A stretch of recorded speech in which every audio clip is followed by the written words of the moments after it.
Welcome to Season 3 of the Knack 4 Business Podcast. Over 250 episodes strong, we're here to ignite your entrepreneurial spirit with fresh insights, networking gems, and creative strategies that elevate your game. Are you ready to discover what your Knack 4 business truly is? Your hosts are Bernie Fransgrote from Creative Insight and Wayne Pratt from Motivate You Inc.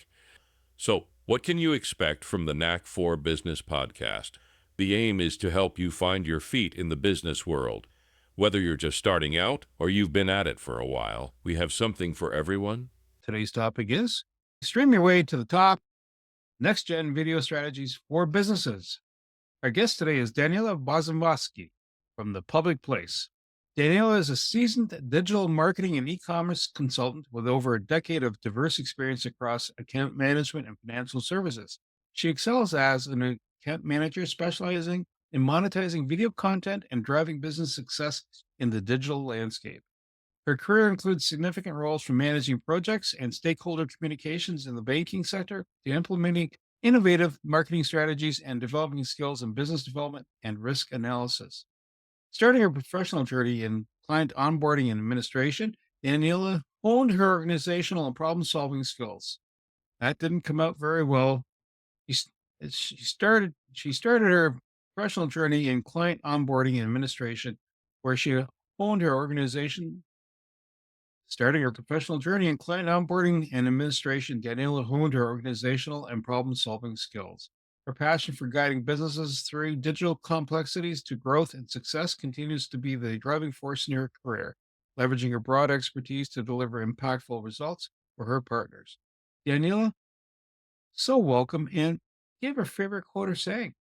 My favorite quote is by author Shiv Singh, and it goes something like this: "The purpose of a business is to create a customer who creates customers." That's one of my favorite for sure.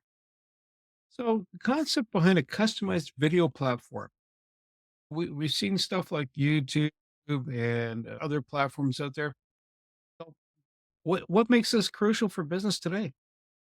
So basically, this is the capability to create your own network level streaming platform. The reason why it's integral for business today is because 71% of, of all online users turn to video first for knowledge and information of all kinds.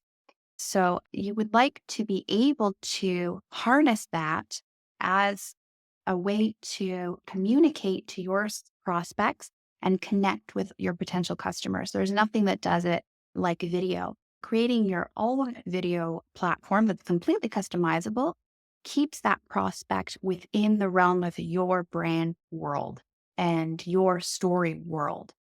That's one of the primary reasons why it's a great option for businesses today. Daniela, how do you hope to monetize this? Monetize the platform. We have many different monetization options for individuals that decide to become what we refer to as platform operators. Some of these options include video on demand, video packages, live streaming, advertising in the form of mid-roll and pre-roll advertisements on the videos themselves, as well as monetizing the actual digital space in terms of advertising banners and carousels on the platform itself. There are many different monetization options that you can utilize to generate income for your business. You mentioned something interesting, mid-roll and B-roll. What are those for our audience?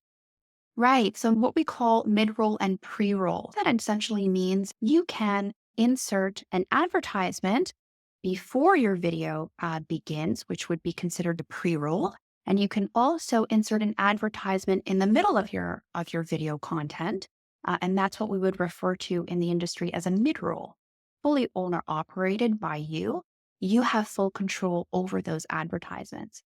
You can ensure that those ads align with your community, your brand, identity, and companies that you feel comfortable aligning your brand with and recommending to your community. Is there an optimal timing for You do, if you have say a 60-minute video, do you do like a 1 minute commercial? Is there an ideal length? Because I noticed when I watch some TV, this has gone on for 2.5 minutes. Shoot me. Oh, yeah. So there has been some debate on this topic within the industry for sure. Everyone seems to have their different preference. On a whole, it depends on what type of content these 60 minutes consist of. For instance, if you want to have your viewer completely immersed in the content to just enjoy the full 60 minutes, I would advise to do a pre-roll. Have them get through the advertisements at the beginning and then enjoy the rest of the content. But again, it depends on what your content consists of.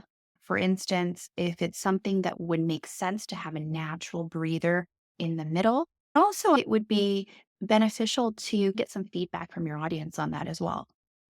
Daniela, this is actually a very internal question.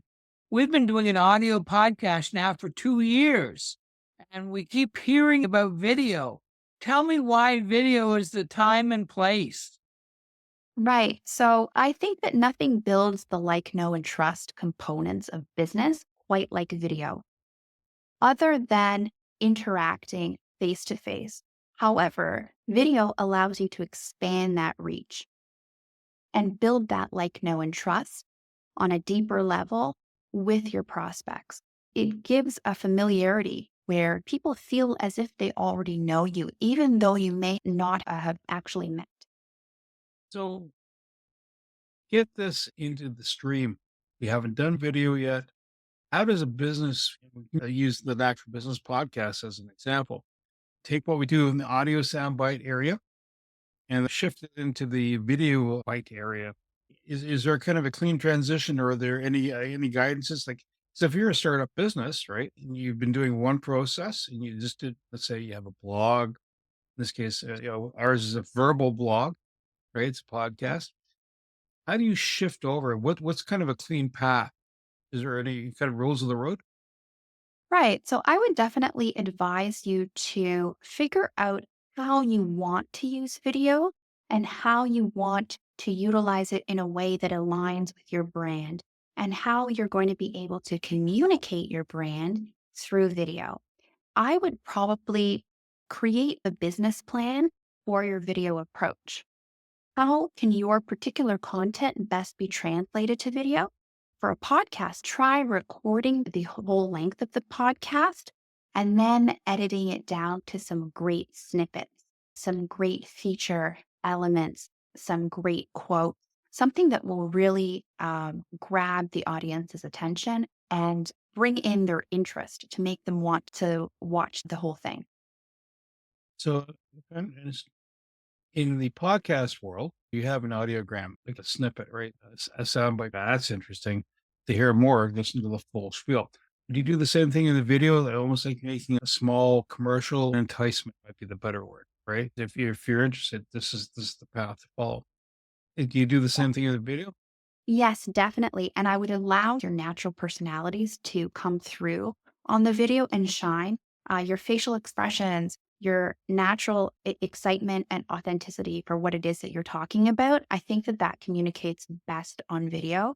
And definitely creating those small snippets and video content in a visual format is an excellent way to go about achieving essentially the same result as the audiogram snippet.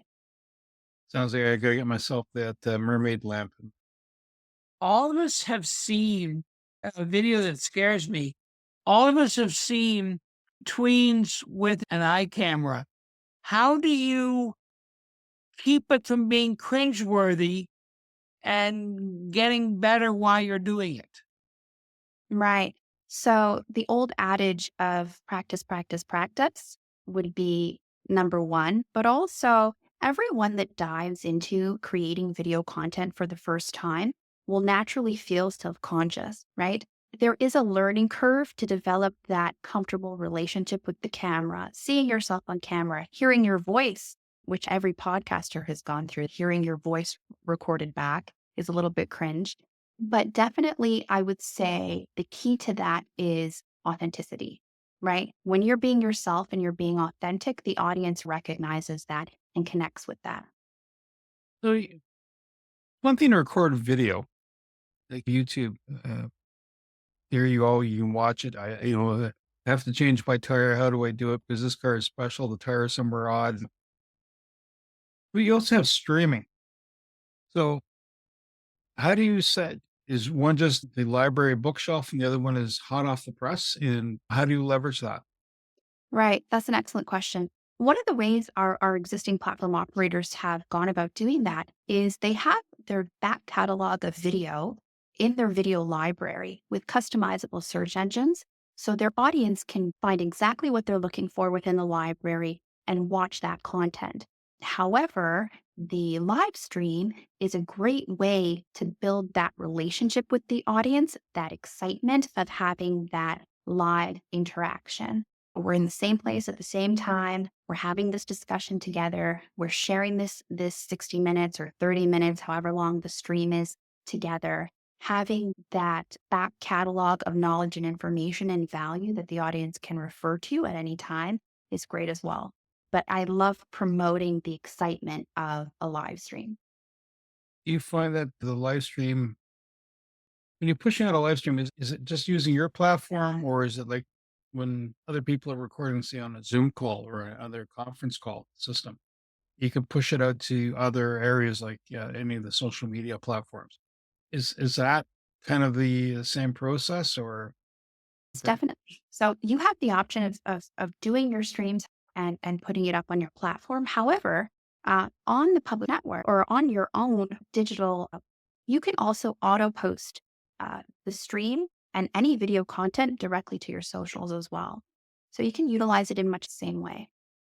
You are in an industry with an 800-pound gorilla that is the Kleenex of the industry.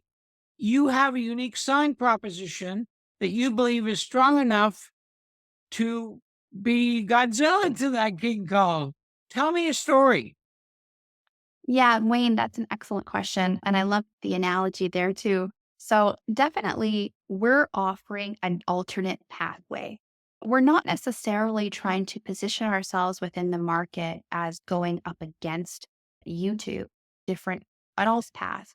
With that being said, we've noticed a tremendous trend taking place on traditional social media platforms where the content creator offers the appetizer on that platform and then says, if you like what you see, if you want more, catch me at WW. So they're pivoting to their own platform for premium content, behind the scenes content, unedited content that cannot be censored, demonetized, or taken down. I've noticed this trend of a lot of content creators pivoting to this alternate platform, but utilizing social media platforms as a marketing engine to drive traffic to their own house. So here's a question that I have a very selfish reason for. Let's assume that you want to make things findable. Let's assume hypothetically you're a podcaster and you have 200. How do you help the client dial into stuff that interests them, the Yeah, end user? yeah, definitely. So as I mentioned, we do have customizable search engines and all of the recommended content, recommended videos are also controlled by you because it is your platform. So the entire recommendation section or on YouTube, it's called the you may also like section. You control that. So it's all your content. In terms of discoverability, definitely our platform operators do have a social media presence visible across all platforms. And we encourage them to utilize those to reach any of their potential prospects, listeners, viewers, or their target audience to drive traffic. When you have traffic coming through, how do you, like, obviously you get likes, you get comments, those are tells. Do you also track, the number of times someone downloads it or watches it or watches part of it, stops, like they get about 2 minutes in and all of a sudden you notice that, you know, out of the 500 times the file was opened, it only went 2 minutes deep. Yes. Is there a dashboard? Or there is a short group of elves and behind the scenes going, boss, you have a problem over here. Yeah, excellent question. We definitely provide analytics. We do have a dashboard interface that does allow you to view your analytics and see what it is that's been taking place on your platform, your reach, the traffic, all of those things are communicated to you. In addition to that, we also have built-in e-commerce, which will track all of your sales and any purchases that have been made as well. Does that integrate back to the person's website? Like you're basically saying that there's a paywall and I Mhm. to view it. Is there also, let's say, you wear some fantastic earrings, Wayne. I want to buy those earwings. I want those earwings. Sorry, it just came out that way. Sorry, Wayne.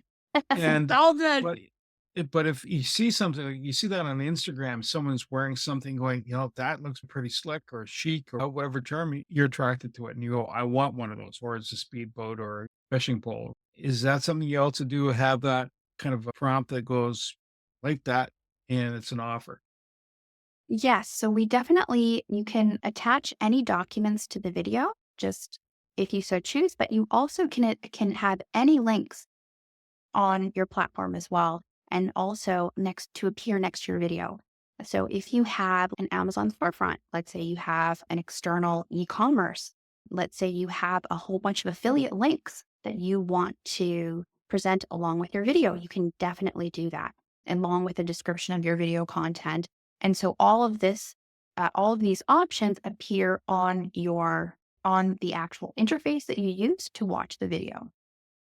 How do you make Bernie and I the next Joe Rogan? I'm not Yeah, going for a haircut. of course. I mean, what we consider the platform to be is your home in the digital world. Instead of your viewers clicking all over the place to find you on different platforms, this brings everything together into one hub. This platform can be white labeled to your business website. You have your viewers visit your website, and our software is running in the background to do the heavy lifting of all the video content and streaming. With that being said, it's essentially like your brick and mortar in the digital world. It's up to you to drive traffic there. And essentially, you get what you put in. If you are doing the social media outreach, if you are creating high value quality content, hopefully one day you will become the next Joe Rogan. You go right into the boxing ring. One thing that interests me is digital is fairly new, and there has been some incredible successes and some train wrecks. I find Canadians very risk adverse. In your journey, have you seen how to have it not go as well as you'd hoped and still manage to dust yourself off, take what you learned and move forward? Oh, definitely. I mean, whenever you open any business venture or any different aspect is added to your business, you don't know where that's going to go until you're in the trenches. We've had scenarios where someone has wanted to dip their toe in the pool and found that it's not for them, which is fine. But like any aspect of your business, you dig in and do the work. You have to find out how you want to communicate your brand, communicate to your prospects, communicate to your viewers, and provide that value in promotion. From a joint venture aspect, you have 5 different clients. They're unique, but either their audience is roughly the same or one helps support the other. So, it could be I supply donuts, but I don't have a coffee shop. The coffee shop is, another person. Do you find that you would have clients within your space where there's collaboration going back and forth? Do you find them bantering back and forth that way, working, promote each other? Oh, definitely. There can definitely be cross promotion, collaboration between different owners that can refer one another. They can have advertisements up for one another, recommendations for one another on their platforms. We have definitely seen that take place. And one instance is through one of our platforms that is actually an entrepreneur network where tons of referrals take place. There's a saying that get kicked around a little bit lately infotainment. Do you dream a dream where the end user is going to be choosing PPN rather than NCIS on a Tuesday night? Yeah, that's a good question. I consume a lot of online content. A large portion of it is what could be called infotainment, because I'm always trying to learn something new, whether it's something I can utilize for my personal life, whether it's something I can utilize for work. Um, I'm always looking up content like that. Stuff that would probably fall under the self development category. Sometimes you just need to shut the brain off and veg out and find your favorite show. I think both are really important, to be honest. Next question is dealing with the return on investment. So you're a business, you're pushing out content. It's your time to do the production and then posting it. How, what is a good return on investment? Is it like a break even just as a marketing piece? Is it every dollar spent here, you're looking to get maybe two, three back? Unless, of course, you have a really hot item, all of a sudden it goes viral. Which begs the next question. Have you had anybody go viral yet? No, we haven't had anyone go viral specifically from a single video yet. Mm. In terms of return on investment, the number one thing I like to see is I like to see the platform operator sell enough advertisements, have enough sponsorships to run their whole platform for free, to not have to pay for it out of pocket. So that's one thing that I like to see personally to begin with. And then from there, I like to see the platform operator be able to make a fair income from their video content. As we know, monetizing for content creators is very difficult. You have to jump through hoops to even qualify for monetization. And those parameters are very specific. If you do not fit within those parameters, you're left out of the option to monetize. By owning your own digital platform, you have the option to monetize immediately. If you have connections within your business network, you can leverage them to sponsor your platform, sell ads for them on your platform, and reach out to your existing viewers, clients, students, prospects to monetize that video content, whether it's through a subscription model, video packages, video on demand, live streaming for events. However you choose, you have that option. Posting for free on social media doesn't necessarily offer you that. We offer you the option to monetize immediately. Both Bernie and I get several thousand emails telling us that for $1 million, they can make us stars. When do you want to do your own? When do you bring in a professional? When do you know that you're outside of your sphere of influence? How do you know how to come up with the best product with the least spend to deliver you better? That's a very good question. I've worked with small to medium sized businesses and solopreneurs and entrepreneurs who have leveraged business coaches or business consultants for different areas of their business. There's ones that specialize in social media. There's ones that specialize in video or how to appear on video. There's ones that specialize in how to communicate your brand via video. If you've given it a shot and you're really stuck and don't know where to pivot next, it does not hurt to consult a professional. So for security of the content, even the shelf life. So I know of something I've had put something on other platforms, so like getting into the names because not the PPN model.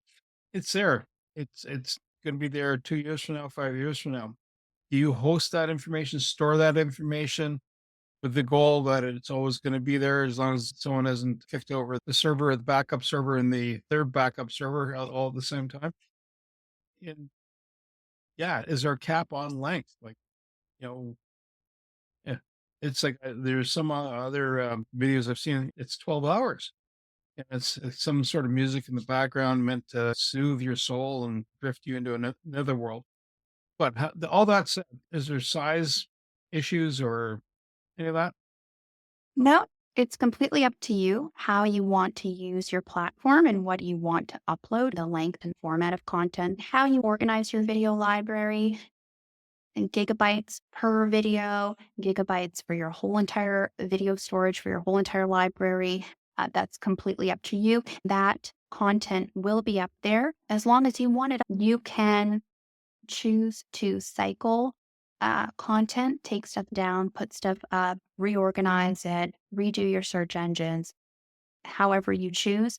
And that's one of the benefits of owning the digital platform outright, specifically for video business. In terms of security, we do have a very robust security system, 6 levels of security for your content. Having that content on your own digital platform ensures that you protect your intellectual property.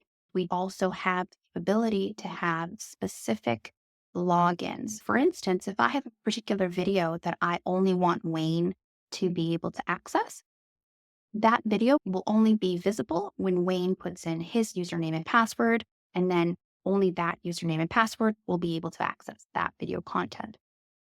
In traditional media, there's a battle in social media about moderation. Who says what and who's defaming who? And that's my content, not yours. What is legalese back end to protect your clients? So, in regards to the public place network, the owner operator of the platform is completely responsible for all of the content that appears on their platform.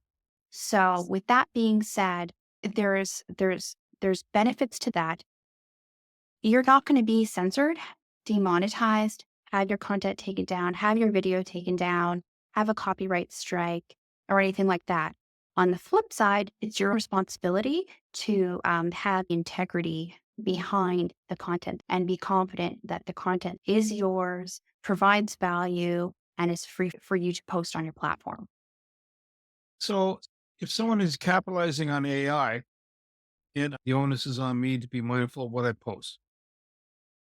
But if I put something together that uses AI to mimic someone, manner of speech, the look, appearance, and someone goes, "Hey, what are you doing?" and they reach out to me and it goes to no avail. Is that where you step in? That's a very good question. It's interesting that you brought that up because recently I have been online and I've seen a ton of content in certain celebrities' voice. However, I know for a fact that's not them. I've had that recommended to me. So I believe this is a new thing creeping into social networks now.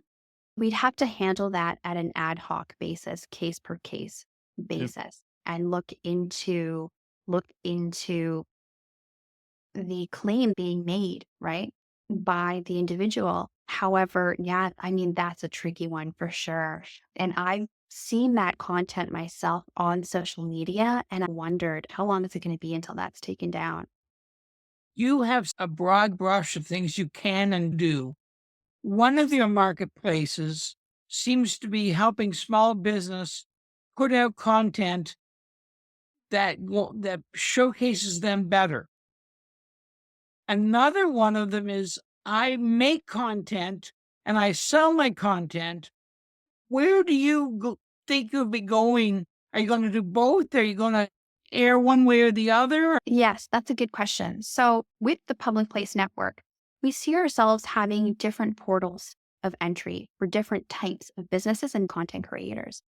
We have several people that we're speaking to right now who have a backlog of content and have nowhere to put it. It's just collecting dust on a hard drive somewhere. And they want to be able to have their own platform to put it up on and monetize it as a subscription format. Let's say charge $5.99 a month.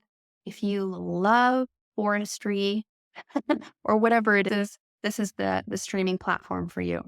With that being said, we do also have enterprise level clients that we speak to, which are essentially corporations, who would like to utilize the service for corporate training. Another enterprise client may use it as a learning management system.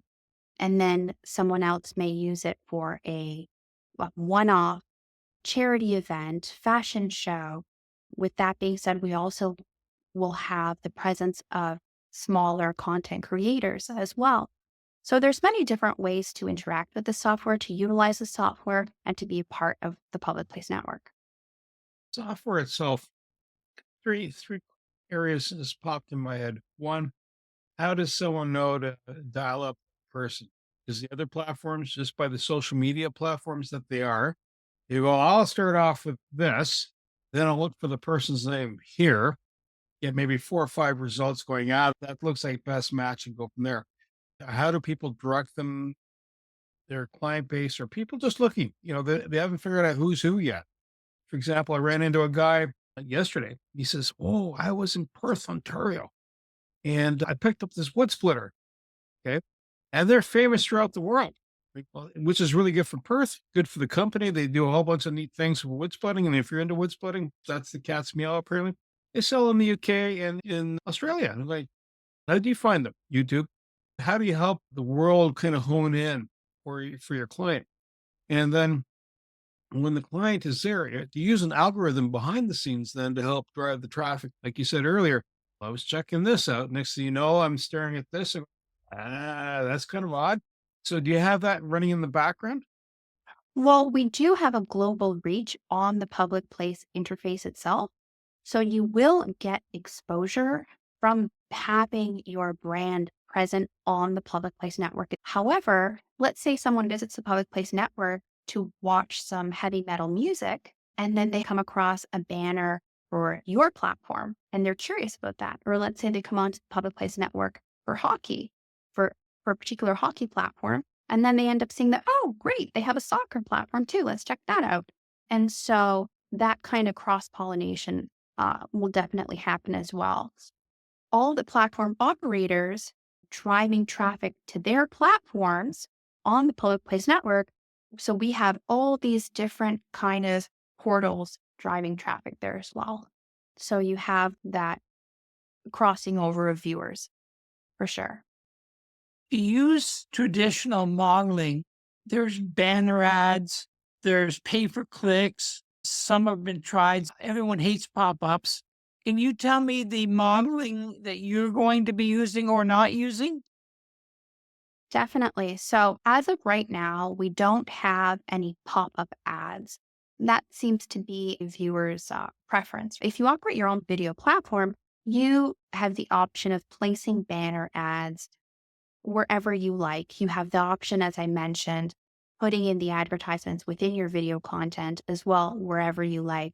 But we always caution platform operators to not overwhelm their audience with ads, covering their entire platform with advertisements, because again, that takes away from that premium experience that their viewers are looking for, especially if they're visiting your private network. You want to have that premium experience, which means not being overwhelmed by advertisements.